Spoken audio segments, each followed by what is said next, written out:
SBI's Yoshitaka Kitao has stated that XRP's price will be very high after the SEC case ends. Now, for a lot of you guys are the old school XRP army enthusiasts, you're like, I've heard that statement before.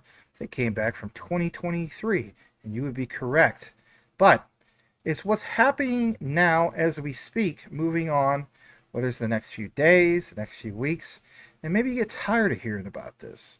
Would be the next few months, would be the next few years. As we know, July 14th already came and gone.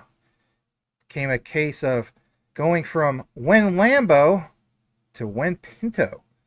So consider smashing that like if you haven't done so already. I'm not going to stop talking about these things just because we didn't hit these crazy price targets today or yesterday. But what matters is what we can get into, what we can understand, and understanding the bigger picture moving forward. I think it's inevitable that all these particular assets and what they're tied into is a ticking time bomb ready to explode. Do you feel the same way also? Let's jump into it. First thing that's going to come up across your screen is from the Crypto Basic. Smoke basically retweeted this, and I thought I would share it with you. As you see here, it's the whole idea that this was basically a few minutes ago, about half an hour ago, actually.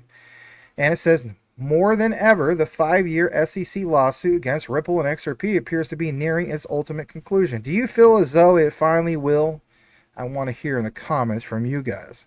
Amid these high hopes, XRP community has been actively speculating about what could come next for the digital asset. And of course, many people have shared this particular old video that features Yoshitaka Kitao. I won't be sharing it here. You could take a look into it for yourself. It's everywhere, basically. But the bottom line is, he did in fact state that, and he is no low-hanging fruit. So in the research this video, Kitao stated that the long-running legal battle with the SEC was near its end. He cited comments from Ripple's leadership suggesting that a final court ruling was coming within weeks. How about this other one?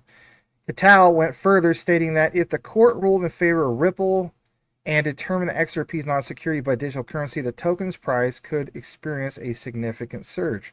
Notably, SBI Holdings, of course, is one of Ripple's key strategic partners. Well, no kidding. Kitao emphasized the upside potential for investors, noting that without selling XRP, the company expects its valuation to become considerable. A little bit more about this before we jump into the next part. Also worth noting that Kitao originally made these statements, of course, back in June 2023, and again before Judge Torres's ruling. Momentum quickly faded. XRP's price dropped back down to pre-ruling levels. You get the gist. But another breakthrough for XRP, of course, occurred last November, and after Gary Gensler announced his resignation, it marked a significant turning point. There was a rally. We know the gist about this, but at this moment, XRP community are waiting for an official statement.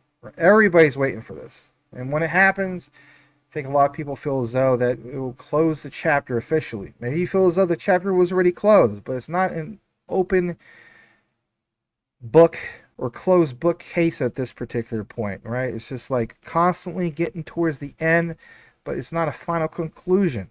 All right, so basically it's this. Kitao hinted that Ripple's management might move forward with going public once the lawsuit's over. SBI Holdings has long been one of Ripple's strongest international allies, and for Kitao himself, he has been a vocal advocate, of course, for XRP. Now, do you feel as though something else will happen here as we move forward? Will we see more adoption, especially when it comes to the XRP Treasury strategy? Let's talk more, everybody, about the whole strategy. So try to remember that, and then let's jump to this. Because July 14, 2025, literally the other day, there's this article that confirms the successful FedWire ISO 222 migration. And while it highlights ISO 222 compliant currencies, including XRP, XLM, ADA, Algo, Quant, and HBAR, well, I want to show you guys some of the things that Smoke highlighted. And by the way, this comes, if you're wondering where it's from, it comes from a citation reference of bankingexchange.com, and bankingexchange.com is very, very well connected. Okay, so they put a lot of emphasis, of course, on just that banking. It's not just strictly crypto. So I thought this actually had more weight compared to other things. I want to jump back to here because I did think it was interesting that they didn't highlight XDC, and that's no FUD. Maybe they just forgot to do it, but XDC is of course part of that mix. Now I want to jump into this highlight. So what you see here as we blow this up, it says here, although the central bank postponed the implementation several times, a 2023 proposal ultimately set the deadline, of course, for July 14, 2025. Been there, done that. However, several major cryptocurrencies are already compliant or aligned with ISO 222 standards. These include XRP, Stellar, Cardano, Algorand, Quant, and Hedera. Now I'm going to come back into the frame for just a brief moment. I want to discuss this with you guys. So for a lot of you guys, maybe you pointing the finger. I get that in the comments. It is what it is, what comes with the territory. But the bottom line is this. I can still appreciate that we have these standards. But let's also not forget that we're not fully at the finish line when it comes to really anything. The SEC case is not fully over. August, when it comes to hopefully getting the regulations done, that hasn't come.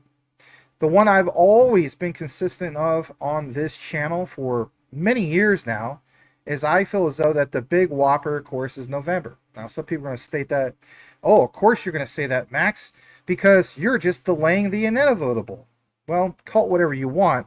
But my thing is, I think that's going to have more weight than just these key dates. Yes, America is the big whopper of them all. Let's just be honest about that. But when we look more into it, again, it's just these are the things that need to happen before the biggest thing to happen, like a worldwide mandate and so on. And maybe that date comes and it's still the same thing. But guess what? It's still the same thing until it's not. There's too many connections when it comes to whether it's Ripple, Stellar, Zenfin, XDC, obviously Quant. Heck, shout out to Smoke. He's been researching a lot about IOTA. IOTA's always been part of that mix. Whatever the case be as far as where you stand as a holder, understand also this, and I'll come full screen onto this one. Let's have some real talk. Shout out to Rue Black, guy that I network with all the time. He has pointed out numerous times on his live stream, maybe some of you guys know about this, Intel. Yeah, Intel. If you are a person that got into Intel very, very, very early, what about all the FUD that you had here? Now, granted, you're not really hearing a lot about FUD. Maybe you're just talking about with some of your coworkers, colleagues, friends, family, and so on. But for people that held on to Intel for 15 years, people crying about the whole thing of Ripple and how it's been over a decade and we're basically nowhere. Well, what about those Intel holders? The bottom line is this. Going from one wave, one era to the next. We're going from Web 2 to Web 3. What does that matter to you as a holder? Do you truly understand the dynamics and the implications, on why that's such a big deal? We talk about flips of the switch. There's many things, many small switches that have to be turned on before we get to the main lever being pulled back. And I'll just leave you with that. Let's get more into this, of course, from Smoke and this outline. So as we jump back into it, I want you guys to all understand that even the bottom part, the standards, how many times have you heard me talk about standards? How many times have you heard Channing talk about standards? The new standard is especially important for banks. Yeah, for banks. May not seem like it is, but it is. And credit unions. I maybe need to put more emphasis on bank social again. Maybe I need to not just talk about Metallicus with XPR, but credit unions. Those two definitely stand out. And of course, making cross-border payments as many foreign counterparts already use it. FedWire processes around 4.7 trillion in global transactions daily. Don't ever forget that. Because if FedWire is on this new system with these messages, well, when we talk about tokenized assets moving forward, who else would it really be? Some people on other channels say, yeah, it's your other competitors out there. But do they have the clout and the connections? Were they part of the RLN? Were they part of the RSN? Never forget that when it comes to the research. Okay? So, international commerce conducted in US dollars. Well, I think we still see some big things coming up here soon. Which brings us to this. Remember how I talked about Treasury? Yeah, let's address this. Shout out to Smoke once again, because he always goes big with the research. As we see here, XRP's volatility will even out as banks / corporates adopt it as treasury asset on their balance sheets. Read closely, documented 3 times over. Number 1 is this. As it's pointed out here, XRP coins had initially been exposed to a certain volatility. I'll shrink it down actually a little bit. It's too big. All right. So what you see here is this. Again, from IBM. So that volatility due to an increase in demand and the growth of the coins ecosystem. However, they believe that this will even out as the demand becomes more constant due to a steady demand for XRP as bridging currency. This part isn't highlighted. I want to read it. IBM is trying to go a step further, establishing a stable digital asset, so-called stable coins. This is done, for instance, by linking the price to a leading currency such as the US dollar, the euro, British pound, etc., or the gold price. And don't ever forget about that whole thing about gold price. You get a lot of criticism about talking about some of these assets and potentially linking it to some things like gold and silver and so on. But again, IBM with what they're trying to do. So jump more into this and why it matters to you. Let's take you to the next part of this. You're probably wondering where the citation comes from, and I can't blame you. Citation comes from run.unl.pt. Why share this? Well, look at what it says here. It says, specifically, a financial institution has only to hold domestic currencies and 1 XRP stock on its balance sheet rather than depositing reserves at each correspondent banks. This part isn't highlighted, but we'll read this as well. Participants within the network directly make markets between their domestic currencies and XRP, thus lowering the costs associated with maintaining nostro accounts minimum. Currencies management overheads, you get the gist. We are going from the era where nostro vostro mattered to where it's not going to be a thing anymore. That's a major deal moving forward. And how do we know that? Because we jump from MT messages, to MX, the ISO 222 standard moving forward. That's major moving forward. And in the United States, that era is gone. It's all ISO 222. What's the next step from here, everybody? Think about it. Don't overthink about it. It's liquidity. We need to see the institutions pouring in. But what will be the magic moment? I think for a lot of people, back to the beginning outline, it's a full Ripple victory over the SEC, where it's done. People say that victory is already done, but this is still looming. Yeah, we want all chapters, the page turn, the chapter done, and if anything, close the book on the deal, right? Let's pull up more from our brother in the community, Smoke. What else does he have? He has this. Let's pull that up. And what do you see here? Well, it's this highlight, and it's referencing some key things. Like it says, economic implications of a universal bridge asset. Yeah, a universal bridge asset would be on what? A unified ledger. Shout out to Jesse of Apex Crypto Consulting, NFA. He's always pointing out what, everybody? The concept of a unified ledger, a unified shared ledger, right? Quant, the Internet of Trust. Ripple with XRP, the Internet of Value. And he is not the only one who mentioned that. Brad Garlinghouse has been pounding that home too. Internet of Value. Think about that. Also, a little bit more about this. As we pull up more in the highlight, you will see this. And it talks about employing Ripple and XRP can help banks eliminate these or lower these costs. And look what it says here. Foreign exchange. This spread can be between fiat currencies or between fiat currency and XRP held on the bank's balance sheet. When XRP is used, the model assumes that banks hold XRP on their balance sheets and provides their own liquidity for FX transactions. Third-party market makers, can also be used. Major deal. And a lot of you guys have pointed out Oh no, Basel III, that's going to be delayed. Google it. Well, look what it says here, everybody.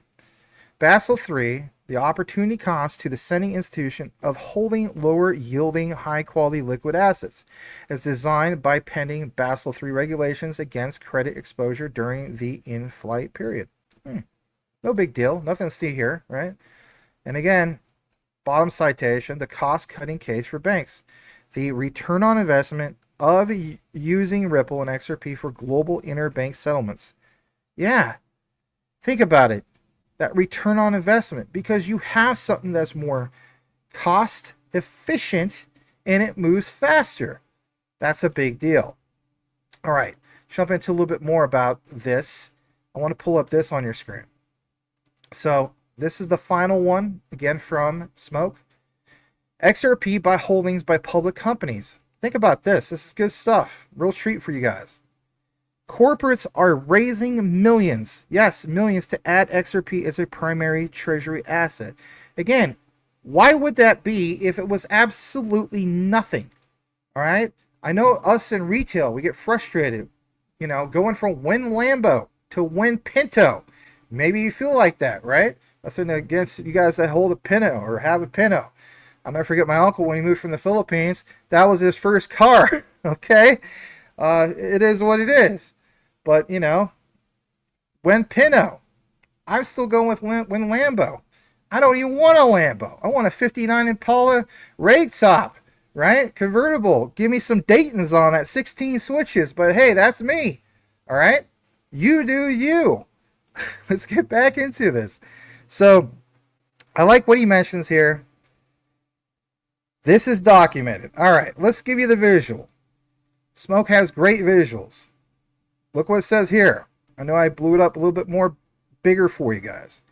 It says here the narrative around digital assets being adopted as corporate treasury holdings has also extended to altcoins. Yes, altcoins, everybody.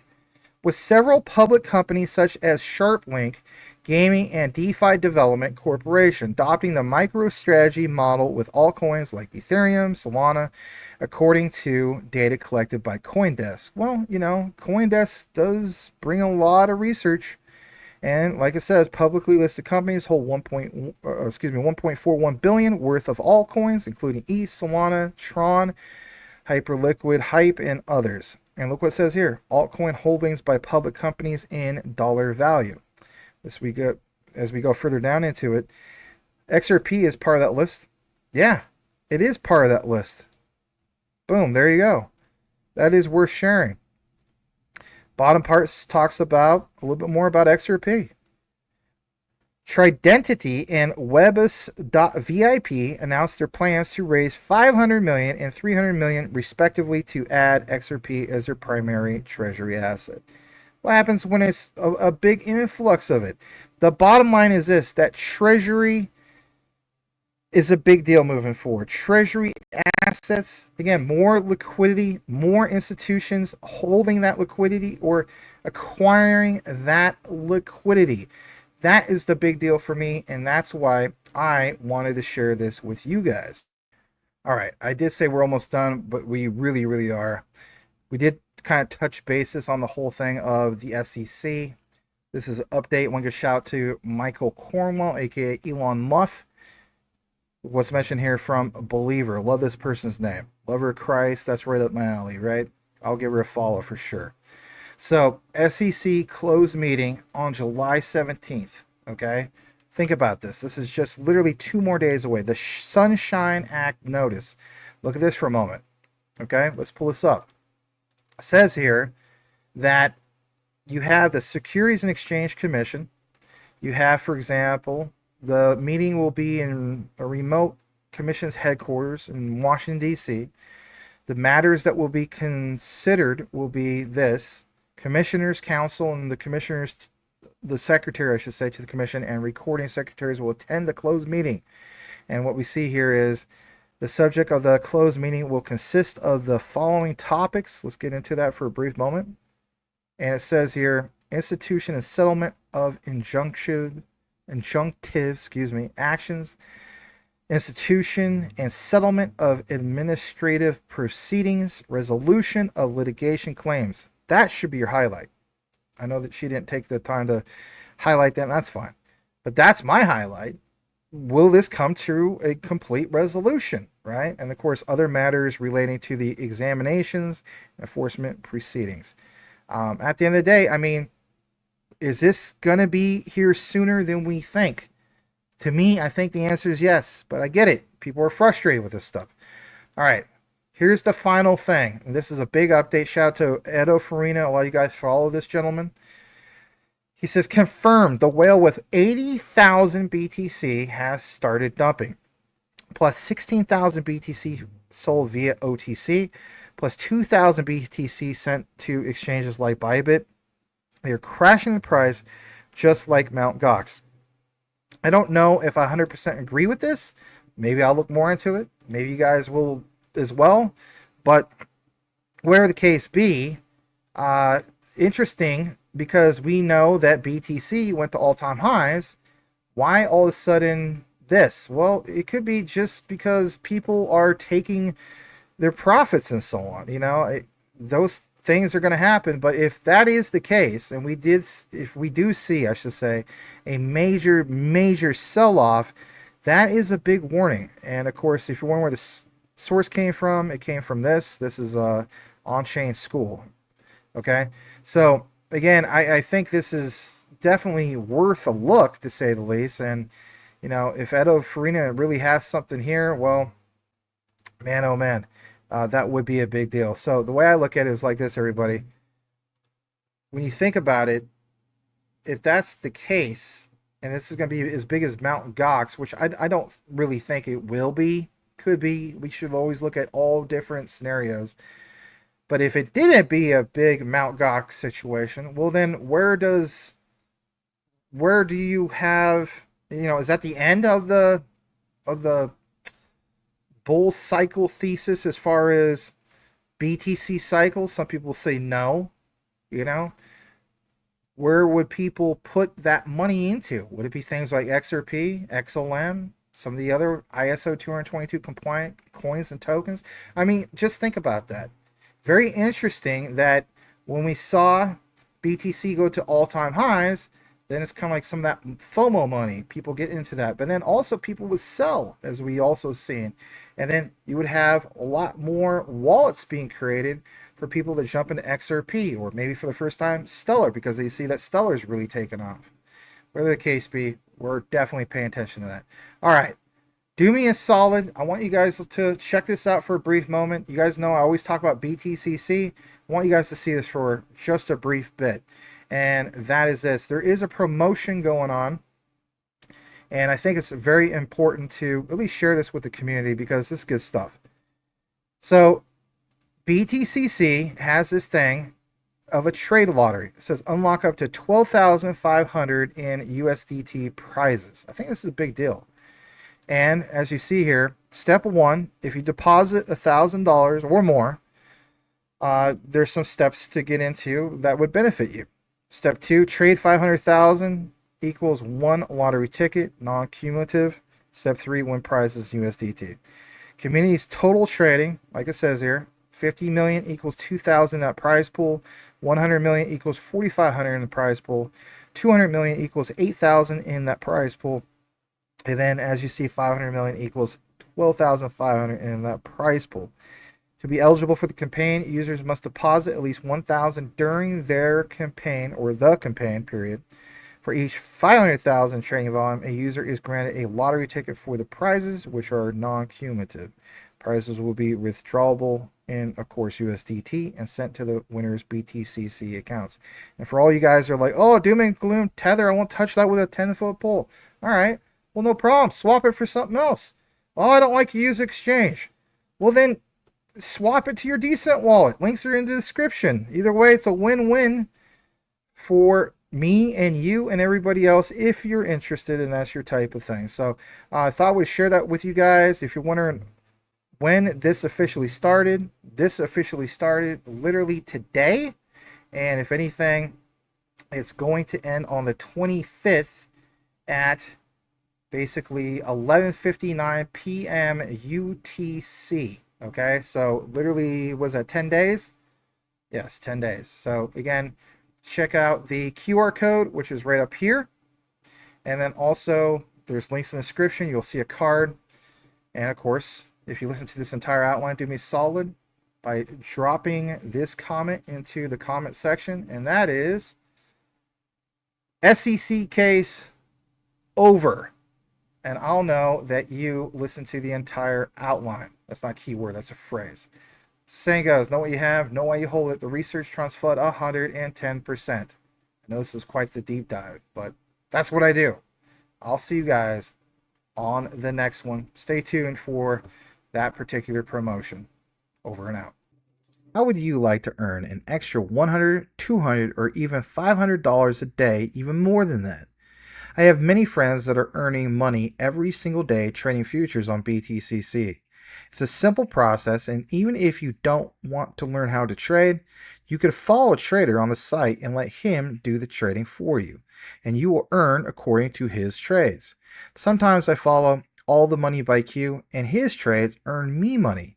He has a 93% success rate, and he earns a great percentage. So even if you don't know how to trade, there is a way to make money. But I suggest learn how to trade. Earn you some extra money on BTCC.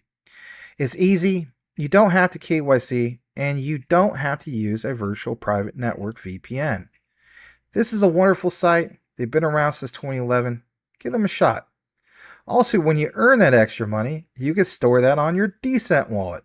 The Decent wallet was not affected by the recent XRPL debacle, where the backdoor of many wallets was open and there was a breach. So Decent wallet was not affected by that. Decent wallet is as safe as you keep your seed phrase. It's a wonderful product, and you can get the discount by using the link. It's the only way to get the affiliate discount, and that is to use an affiliate link. So that link is popping up on the upper right side of your screen, and it is the one that you will use. You will also get free shipping. Pick you up a Decent wallet today. Secure your assets. If you don't have them stored in a wallet and sitting on an exchange, then you're at risk. So pick you one up today. Thank you.